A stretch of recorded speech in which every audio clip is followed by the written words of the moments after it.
आदाब नाजरीन, INT today news में आपका खैर मकदम है। पेश है ये खास खबर खास आपके लिए। अगर आपने हमारे चैनल को सब्सक्राइब नहीं किया है तो आपको यहाँ सब्सक्राइब बटन दिख रहा है, उसे क्लिक करिए और सब्सक्राइब कीजिए और साथ ही साथ बेल आइकॉन को भी क्लिक करिएगा जिससे कि आपको ताज़ा अपडेट मिलते रहे। What is BJP doing here in South India? Because many are coming onto roads and Sir, Telangana. as per Telangana, you just yeah, answered the Telangana, question. you have been seeing the major rallies have been taken place in Hyderabad, Karimnagar, Adilabad, and even Gadwal, and tomorrow in Nizamabad, today in Vikarabad. It's a party-wise also. We are organizing hall meetings with intellectuals, and we are also conducting seminars, and even students, youth, and they are all also they have taken up the job. Now it is crystal clear in Telangana also. TRS now have to come to understand that we are losing the battle. And I straight away question either KCR and even Majlis party. For whom you are speaking? When you are speaking about Muslims of Bangladesh, Pakistan, I would like to make it clear who was Taslima Nasrin? Who was she? Was she not a Bangladesh Muslim? When she has come all the way from Bangladesh to Hyderabad, who are the people who are better and bond not to enter again in Hyderabad? Is it not Majlis? It is not Majlis MLAs? अरे चप्पल से मार के भेजे ना यहाँ से हैदराबाद से। एक औरत, एक मुस्लिम औरत, गुनाह क्या थी?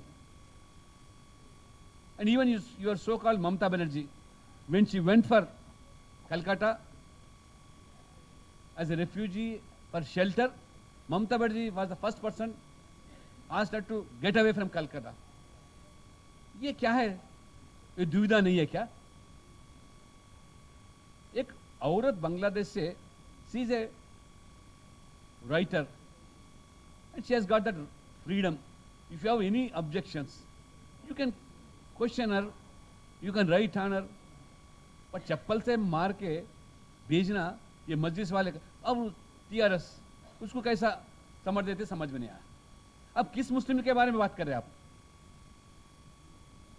मैं ये तो तेलंगाना का हैदराबाद का एग्जाम्पल बता रहा हूं, मैं जो आप सब लोग देख चुके हैं, आपके टीवी में लाइव आया किस तरह चप्पल से मार मार कर भगाए। और जो हॉल मीटिंग लगाए वो कम्युनिस्ट वाले, आज क्यों आज आवाज नहीं उठा रहे वो कम्युनिस्ट वाले? जो नाइंसाफी हमारे तस्लीमा नसीर के बारे में हुआ, वही जो आज जो कम्युनिस्ट आगे आके आज सीए के खिलाफ जो लड़ रहे स्ट्रीटों में आके, क्यों उसके बारे में क्वेश्चन नहीं करते? क्यों तस्लीमा नसरीन को क्यों हैदराबाद? उनको कम से कम वकालत तो करना, मजलिस एजेंडा है अमल करने के लिए। यहाँ TRS पूरे कम्युनिस्ट कांग्रेस सबसे आगे दौड़ रहे हैं और मजलिस किसके काम के लिए काम कर रहा आपको जानकारी होना चाहिए। పంపుతున్నారు TRS లో చెప్పండి, ఉత్తమ్ కుమార్ రెడ్డి చెప్పు, ఒక్కని ఎందుకు కాపాడుకోలేక డజన్లు ఎమ్మెల్యేలు ఎంపీలు అంటే మీ ప్రమేయం లేకుండా పోతురా? ప్రమేయం లేకుండా పోతుంటే అంటే మీ పార్టీ పట్ల విశ్వాసం లేదా? మీ మీద నమ్మకం లేదా? మీ పార్టీ మీద ఏదో చెప్పాలి కదా మీరు. మా నుంచి ఎవరు పోతలేరా? పోయి TRSలో పోయి చేస్తలేరు, కండువాలు కప్పుకుంటలేరు. బీ టీంగా ఎవరు మాడుతున్నారు? వాళ్ళు గెలిచిన వాళ్ళందరూ అలా పంపిస్తూ ఉంటే అంటే గాంధీ భవన్కు ఈ తెలంగాణ భవన్కి ఏమైనా తేడా కనబడుతుందా? ఏమైనా తేడా కనబడుతుందా మీకు? ఇక్కడ టూలెట్ బోర్డు, అక్కడనేమో వెల్కమ్ బోర్డులు. ఇది అందుకని చెప్తాను, పొద్దున ఇద్దరు కేసీఆర్ ఉత్తమ్ కుమార్ రెడ్డి పొద్దున తిట్టుకుంటారు మీ ముంగట, రాత్రి కానీ ఫోన్లలో సంభాషణ చేసుకుంటారు. ఇద్దరం కలిసి ఈ తెలంగాణలో బీజేపీ ఎట్లా కట్టారు? దేశంలో అయితే ఆపలేకపోతున్నాము, దేశంలో దూసుకుపోయింది. నరేంద్ర మోడీ, అమిత్ షాను ఎవరి వాళ్ళ ప్రజలంతా వారి వెనకాల పడుతున్నారు. తెలంగాణలో ఎట్లా అడ్డుకట్ట వేద్దాం, దానికి ఇది ఒకరికొకరు వంత వాడుకుంటున్నారు. నువ్వు బేష ఇవాళ కేటీఆర్ గారు కాంగ్రెస్ కితాబ్ ఇచ్చే పరిస్థితి వచ్చిందంటే, so you can imagine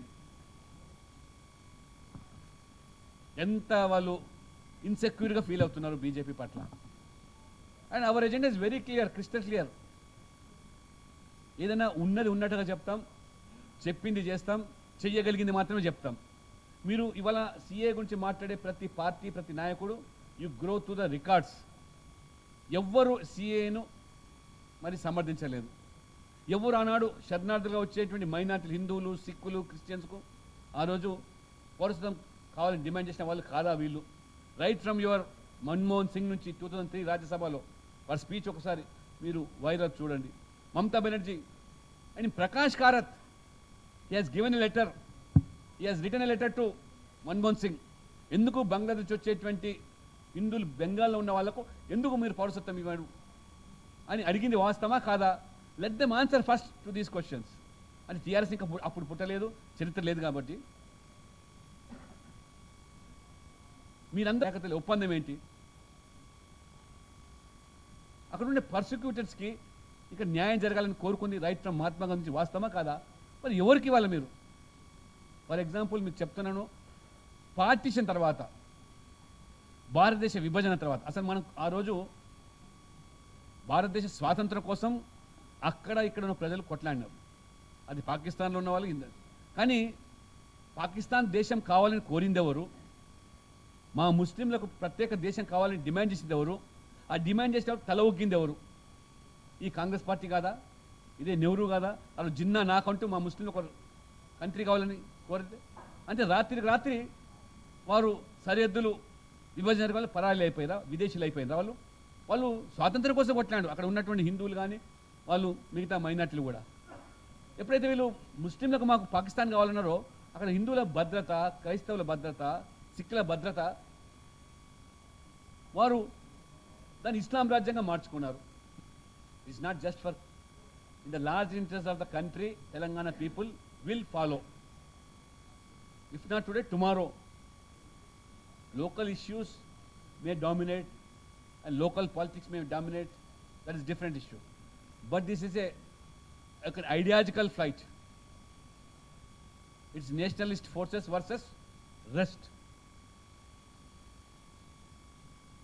Lakshman sir, good afternoon. This is शुरू नहीं हुआ, एनआरसी तो लागू हुआ सिर्फ असम के लिए, वो भी सुप्रीम कोर्ट के उत्तर के आधार से. अभी आप जो पूछे बेरोजगारी के बारे में पढ़े, कौन जिम्मेदार है? इस देश को कौन चलाए? ये 70 साल के आज़ादी के अंदर लगभग 60 साल तो आप ही हुकूमत थे. जिम्मेदार कौन है आप? आज तो 6 साल से आज मोदी जी, बीजेपी, एनडीए का सरकार जो चल रहा है, आज उसके लिए आज एजुकेशन के बारे में हो या एम्प्लॉयमेंट के बारे में हो, जितना करना उतना आज ज़्यादा ही तेज़ी से जा रहा है. जिम्मेदार आप लोग हैं. ये गरीब लोगों को हमेशा मज़हब के नाम पर तोड़ फोड़ करके नफरत की दीवार बनाकर किस तरह राजनीति अपना गद्दी कायम रखने के लिए जो भी कोशिश हुआ आज लोग जानकारी हुआ. इसलिए बार बार मैं बोल रहा हूँ, सबका साथ सबका विकास. मतलब अभी सभी लोग आज सपोर्ट करने से आज मोदी जी आज सरकार में आए. सिर्फ एक वर्ग या एक जाति नहीं, ये जानकारी होना चाहिए लोग. व्हाट एवर द ये किसी का आज हिंदुस्तान में रहने वाले किसी के खिलाफ नहीं है.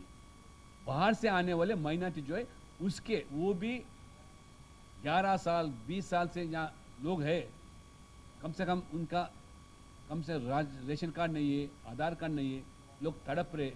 इंसानियत के नाते उनको आज ये सीए है. ये नया है नहीं है, इसके पहले था, उसको थोड़ा अमेंडमेंट किया उससे बस, ज़्यादा नहीं. Thank you sir.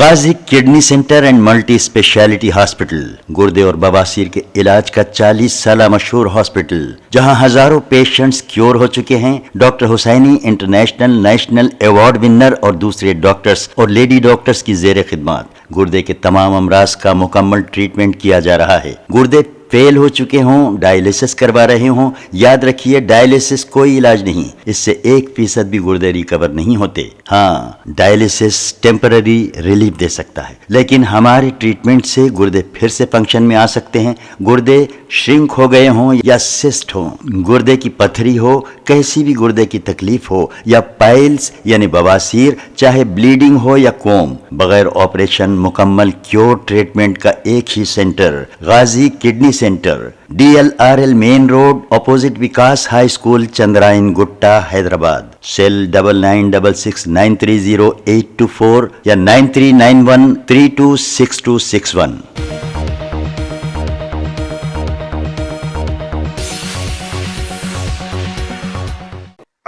आपने हमारे चैनल को सब्सक्राइब नहीं किया है तो आपको यहाँ सब्सक्राइब बटन दिख रहा है, उसे क्लिक करिए और सब्सक्राइब कीजिए और साथ ही साथ बेल आइकॉन को भी क्लिक करिएगा जिससे कि आपको ताज़ा अपडेट मिलते रहे।